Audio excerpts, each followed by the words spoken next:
Parliament and Commission say. Thank you. Merci beaucoup. Thank you very much. I'll now give the floor to Mr. Wolfgang Bills for Show Europe. Yeah. My name is Wolfgang Bills from Show Europe GmbH, also representing today APWPT and 6 million wireless microphones currently working in the UHF TV band. We do effective sharing in the UHF TV band since 50 years. So actually what I'm telling you, these so-called white spaces, they are nicely colored by wireless microphones. So it's not free space, it's nicely colored.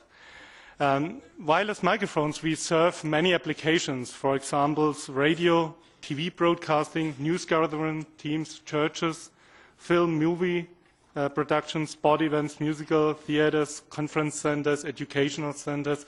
So reading through the list, it's obvious that wireless microphones are essential for cultural and social life in European Union and very important for the future that wireless microphones have access to interference-free spectrum and quality insurance is a must.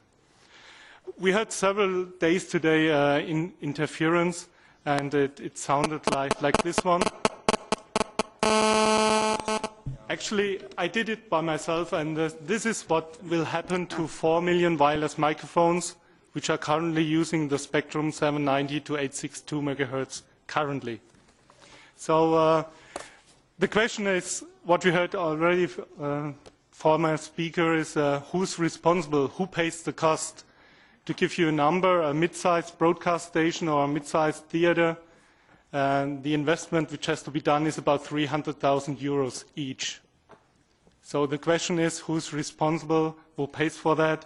And it's obvious there has to be a stable investment plan for the public financed and private financed institutions.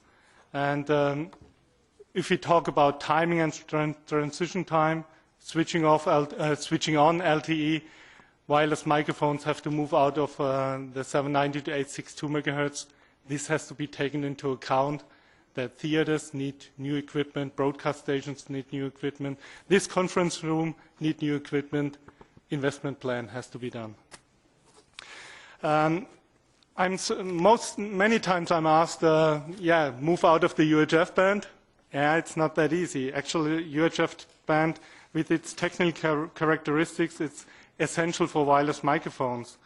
And unfortunately, as we have to move out from 790 to 862 megahertz, every national administration is doing or developing their own national plans. In practice means new borders are built within the European Union. For example, the Ofcom UK assigned TV channel 38 for mobile wireless microphone usage, while the German Bundesnetzagentur assigns channel 49 and upwards. So a news gathering team, a theater touring, or any wireless microphone moving through the European Union will be restricted or has borders, cannot be used European-wide.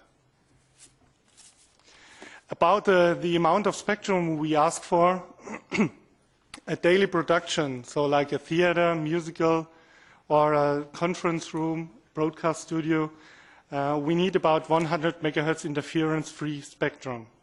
Bigger events like regional elections, national sport events are requesting the complete UHF band, so 470 to 862 megahertz. And you can look up the Ofcom UK plan for the Olympic Games. The complete band for 70 to 862 megahertz is occupied. Now it will be auctioned, so Olympic Games might be not that much easy anymore in the UK. And so I'm coming already to my final statement. So whenever a digital dividend discussion is made, don't forget wireless microphones, and they have to be a part of that. Again, every time you heard a wireless microphone, you heard every audio, video, multimedia production, and finally, all citizens in Europe. As I showed here on this microphone goes out to, it's a multimedia production, goes out to the internet, everyone is heard. So please take this into account. Again, immense impact on the cultural and social life of every citizen of the European Union. Thank you. Merci, Monsieur Bill. Thank you, Mr. Bills. We've now come to the point where I'd like to invite member states to react to what they've heard. Who would like to take the floor? Yes, please go ahead. Lithuania. Yep, thank you.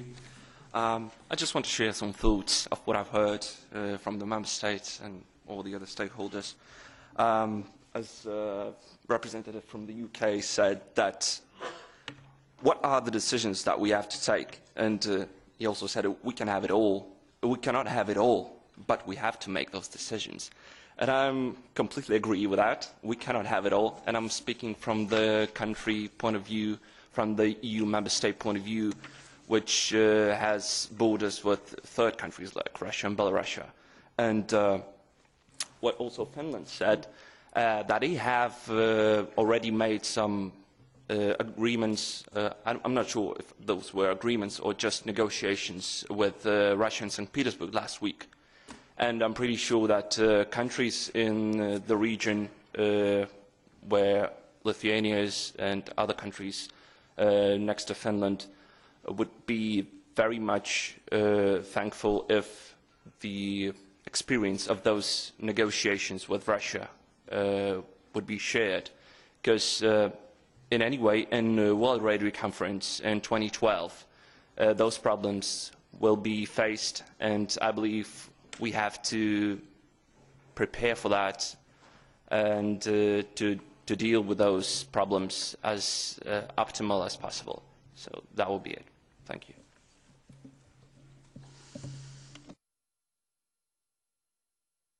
Merci beaucoup. Thank you very much for those very important comments when it comes to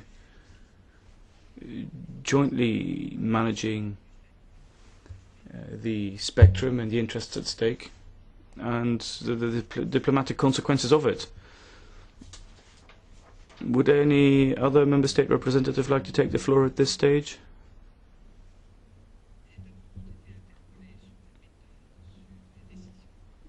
The methods, decisions to be taken, your competences, you were mentioned in relation to all of that. How are you going to go about this? How are you going to organize the discussion on that? You're in the front line. Is that why you're being quiet? Spain, please. Thank you very much, Madam Chairman. Well, in this particular forum for taking decisions, then perhaps I could say something about decisions that we've taken in Spain, where I think the situation is already highly complex. So when it comes to taking decisions, we are going to move to the total analog switch off in our country in just over a week's time. And obviously we have to make sure, of course, that we have properly concluded this transitional phase from moving to analog to digital TV. Obviously this has been very complicated. We've had to dedicate very many resources to this particular process, and I think we've been quite successful. But now we find ourselves facing a second process, a second transition, and that is that we're going to have to free up a lot of the frequencies that have been used for digital terrestrial television in that band that Spain and other countries have decided to, in which they've decided to release frequencies. Obviously, a decision was taken at the time amongst all the member states to do this, and Spain realized that there were economic and social interests, which of course led us to take this decision despite the complexity of the whole process. And this has led us to a situation where, on the one hand, the economic and social costs are going to be considerable, and in Spain we've decided that in particular the economic costs are going to be borne partly by the proceeds from allocating the part of the band that has been freed up. And at the moment we are in an intense state